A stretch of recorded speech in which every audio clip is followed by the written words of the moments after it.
বেরিয়ে আসুন। নিজের ভিটে মাটি, গোলার ধান, পুকুরের মাছ, আদরের কন্যা সন্তানটিকে রক্ষার স্বার্থে বেরিয়ে আসুন। ওপর বাংলাতে আপনারা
এবং কলকাতা পুলিশের তরফে আবার বাধা।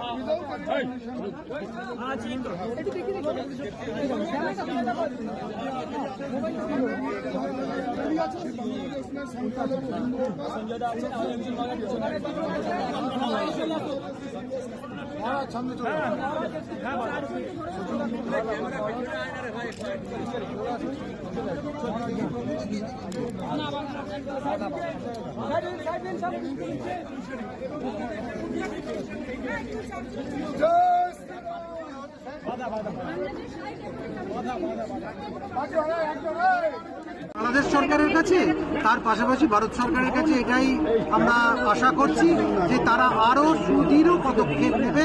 যশস্বী প্রধানমন্ত্রী এবং তার দায়িত্বপ্রাপ্ত যে সরকারি আধিকারিকরা আছে তারা দ্রুত আরো চাপ বাড়িয়ে সেখানে হিন্দুদের জীবনকে সুরক্ষিত করবে। রাজ্যের শাসক দলের পক্ষ থেকে বলা হচ্ছে তাদের নিরাপত্তার ব্যবস্থা ব্যাপারে কিছু কথা হলো। আমরা মানবতার পক্ষে বলছি, শুধু মানুষ, শুধু হিন্দু নয়, মানুষ সবাই। সেখানে যেসব মুসলমানরা মারা যাচ্ছে আমরা তাদের জন্যও বলছি। সেখানকার ঈসাই, মুসলমান, জৈন, খ্রিস্টান যারা যারা আছে তাদের সকলের মানুষ যেন না মরে। মানুষের জীবন অমূল্য, সেই অমূল্য জীবনকে রক্ষা করতে হবে। কোনো সরকার তার খামখেয়ালির বশে মানুষকে নিয়ে খেলা করতে পারে। রাজ্যের শাসক দলের পক্ষ থেকে তাদের মুখপাত্র বলছেন এই মিছিলের সামনে কয়েকজন সন্ন্যাসী ছিল, এটা রাজনৈতিকভাবে বিজেপির ফায়দা তোলার কৌশল এবং সেই কারণেই বিজেপিকে ফায়দা দিতে আজকের যে মিছিল সন্ন্যাসীরা করতে গিয়েছিলেন তাই বিশৃঙ্খলা। না হলে জুতো মারো তালে তালে সন্ন্যাসীদের মিছিলে তো হতে পারে না, বলছেন শাসক দলের মুখপাত্র কুণাল ঘোষ। আমরা মানবতার পক্ষে কথা বলতে এসেছি। মানুষ যখন ধৈর্যের সীমার বাইরে চলে যায় তখন কিন্তু তাকে আর কন্ট্রোল করা যায় না। যেখানে আমরা দেখতে পাচ্ছি যে মায়েদের করুণ আর্তনাদ, যেখানে দেখতে পাচ্ছি সন্ন্যাসীকে নাটকীয় কায়দায় অপহরণ করে নিয়ে চলে যাওয়া হচ্ছে, তারপরেও যদি মুখপাত্র, শাসক দলের মুখপাত্র এ জাতীয় কথা বলে, সেটা তার একটা বিরাট আহাম্মকি ছাড়া আর কিছুই নয়। একদম হৃদয়হীন মানুষ হলে এরকম কথা বলতে পারে। হাই কমিশনার, যার সাথে আপনার কথা হলো, ডেপুটি হাই কমিশনার, তারা বাংলাদেশ সরকারের কাছে কি বার্তা পৌঁছে দেবেন, এরকম কোনো অ্যাসিওরেন্স বা কোনো আশ্বাস দিয়েছেন? আমরা যে দাবিপত্র দিয়েছি, আমরা যে আবেদন করেছি, সেটা তারা নিশ্চিতভাবে ঊর্ধ্বতন কর্তৃপক্ষের কাছে পৌঁছবে এবং যিনি সরকারের পক্ষ থেকে, বাংলাদেশ সরকারের পক্ষ থেকে এই দাবিপত্র নিয়েছেন, ডেপুটেশন নিয়েছেন, তিনি অত্যন্ত সহৃদয়তার সঙ্গে শুনেছেন, স্বীকার করেছেন এবং এটা মেনে নিয়েছেন যে মানুষের জীবন নিয়ে এই খেলা, হিন্দুর জীবন নিয়ে এই খেলা, এটা চলতে দেওয়া যায় না। রাজ্যের বিরোধী দলনেতা গতকালকে তার সঙ্গে 7 বিধায়ক অর্থাৎ মোট 8 বিধায়ক নিয়ে তারা এসেছিলেন এবং এখানে তারা তাদের দাবিপত্র দিয়েছেন। তিনি বলেছেন এভাবে চলতে থাকলে যদি সাড়া না পাই, এখন পণ্যবাহী ট্রাক আটকাবো সোমবার, প্রয়োজনে কেন্দ্রের কাছে আবেদন করব ভিসা বন্ধ করুন এবং এক্সপোর্ট ইম্পোর্ট পারমিট বন্ধ করুন।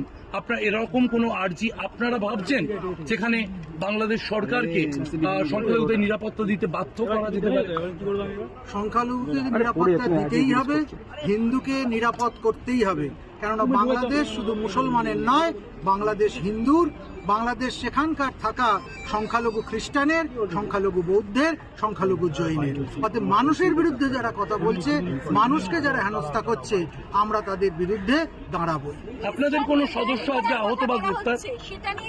একটা নির্মম হাস্যকর একটা ব্যাপার যে ইসকন সারা পৃথিবী জুড়ে আন্তর্জাতিক স্তরে মানবতার পক্ষে কথা বলে, ধর্ম প্রচার করে, অহিংস কথা বলে, তারা নিরামিষ ভক্ষণ করে, তাদের বিরুদ্ধে এ জাতীয় কথা, এটা মেনে নেওয়া যায় না। এবং আমরা নিশ্চিত যে সারা পৃথিবীর মানুষ আমাদের পক্ষেই কিন্তু কথা বলবে। ইসকন কোনো জঙ্গি সংগঠন নয় যে ইসকনকে সেখানে ব্যান্ড করে দেওয়া এত সহজ। আপনাদের কোন সদস্য বা